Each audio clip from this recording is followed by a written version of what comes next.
This segment is dedicated to Erik Hyrst, the choreographer with whom I worked for 7 years. And he was a choreographer for Le Grand Ballet Canadien for 11 years in the 1950s. He came out of a rich period at the Royal Ballet, which was very artistic. He traveled extensively with the Royal Ballet for touring. Here seen with the Sadler's Wells Ballet, Margot Fonteyn is at the center. Erik Hyrst became a leading dancer with the company at age 17, after having been trained as a dancer in their own school.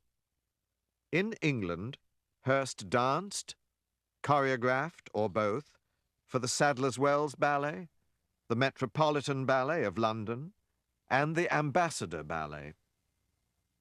The reason he left England and why he wanted to come to America was to work with Balanchine, because he was feeling very stifled in the Royal Ballet, because you know, it's a big house and everything is just like very regulated, and so you do some roles, some you don't, some you're just an understudy. He felt stifled as a choreographer, and he felt that Balanchine would allow him to experience what he could foresee that the future of ballet would be at, instead of repeating always in the same way, in the classical way. Although there was quite contemporary work in the Royal Ballet, he choreographed quite early on and was very acclaimed as a choreographer immediately. Most of the great choreographers were first great dancers. Yeah. And but the interesting thing about Erik Hyrst is that he had a very strong interest in choreography right from the beginning as a young dancer, watching Robert Helpmann work under Messine, and Messine actually choreographed on Erik as well. And then when he was in New York with George Balanchine, he saw lots of modern and was working along with modern dancers and choreographers.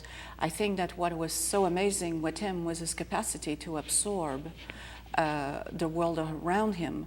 So his departure from England to New York was to experience work of Balanchine. And then his departure from New York to South America was the opportunity to be dancing alongside with Alicia Alonso and Fernando Alonso, whom he respected tremendously. Alicia was a fabulous dancer.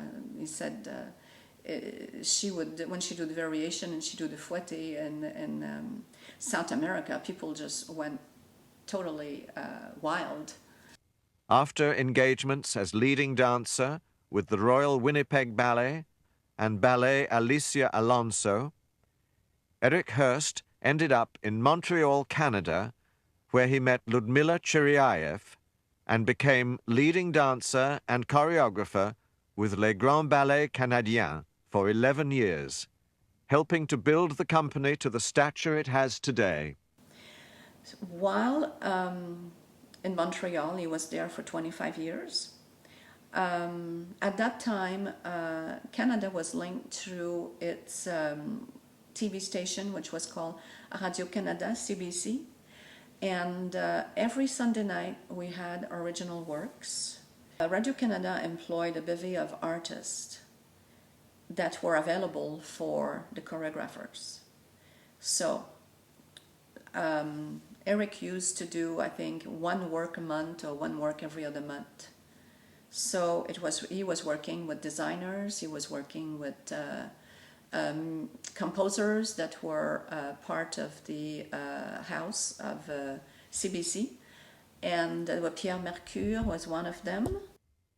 During these years, he danced in and choreographed for pioneering television broadcasts which brought important ballets to television for the first time in North America. With Erik Hyrst, you received, not with him, but with an Oregon Arts Commission Award. That's right. During the years that I was working with Erik, the Oregon Arts Commission funded a ballet, and that was based on previous ballets that we had done. The International Who's Who in Music now identifies Young as the most prolific composer for ballet in the US.